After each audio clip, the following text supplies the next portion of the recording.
ఇవన్నీ మీ జీవితంలో ఒక భాగమైన తప్పించలేని వస్తువులు. ఇవి లేకుండా మీరు బతకడం కూడా కష్టమే. ఇదే మీ టీవీ. దీన్ని చూసి మీరు నవ్వుతారు, ఏడుస్తారు. ఇదే మీ మొబైల్. దీంతో పాటే మీరు మేల్కొంటారు, నిద్రపోతారు. ఇదే మీ ఛార్జర్. ఇది లేకపోతే మీ మొబైల్ శ్వాసించలేదు. కానీ ఎప్పుడైతే ఇవన్నీ పాతబడిపోతాయో అప్పుడివి మీ జీవితాన్ని తల్లక్రిందులుగా మార్చేస్తాయి. అలాంటప్పుడు మీరేం చేస్తారు? ఇన్నాళ్ళు మీ జీవితంలో భాగమైనవి ఇప్పుడు భారమైపోయాయి. ఇన్నాళ్ళు ఇవి మీకు అందించిన సంతోషం అపారం. కానీ ఇకపై గ్లోబల్ వార్మింగ్ అనే కల కాదు, సాకారం. ఇన్నాళ్ళు మీ ఇంటిని అలంకరించిన వస్తువులు ఇప్పుడు ప్రతి ఒక్కరి ఇళ్లల్లోనూ వ్యాధుల్ని వ్యాపింపచేస్తున్నాయి. అంటే ఇన్నాళ్ళు మనకు పనికొచ్చిన ఎలక్ట్రానిక్ పరికరాలు ఇకపై మనకి ఉపయోగపడవు అని తెలిసాక ఈ ప్రపంచానికవి ఈ వేస్ట్గా మారుతున్నాయి. ఈ వేస్ట్ ఒక సాధారణ వేస్ట్ కాదు. ఎందుకంటే ఇందులో ఇమిడి ఉన్నవి మర్క్యూరీ, లెడ్, కాడ్మియం, క్రోమియం, ఇంకా ప్లాస్టిక్స్ లాంటి విష పదార్థాలు.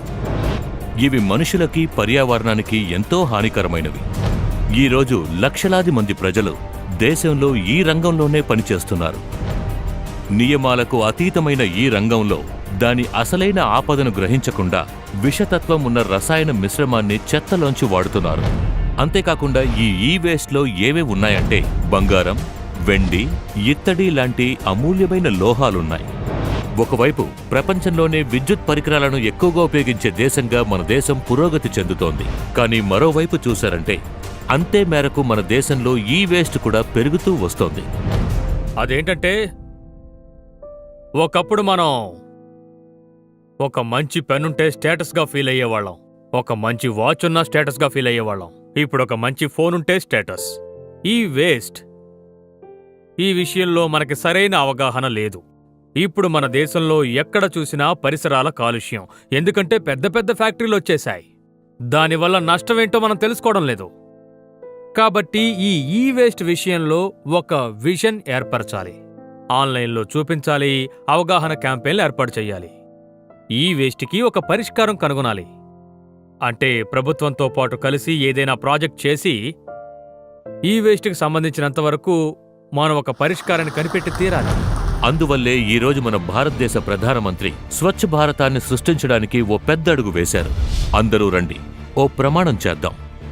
ఇకపై మనం మన ఈ వేస్ట్ని ఎక్కడా విసిరి పారేయము అని. అంటే దాన్ని కేవలం సైంటిఫిక్ డిస్పోజల్ మాత్రమే చేయాలి. అప్పుడే ఈ వేస్ట్ని మనం రెడ్యూస్, రీయూస్, రీసైకిల్ చేయగలం. ఈ ప్రాసెస్ కోసం భారతదేశంలో దాదాపు 150 ఈ వేస్ట్ ఆథరైజ్డ్ రీసైక్లర్ ఉన్నారు. దీని గురించి మీరు మరిన్ని వివరాలను తెలుసుకోవాలనుకుంటే దగ్గరున్న కామన్ సర్వీస్ సెంటర్స్ అంటే CSCని సంప్రదించొచ్చు.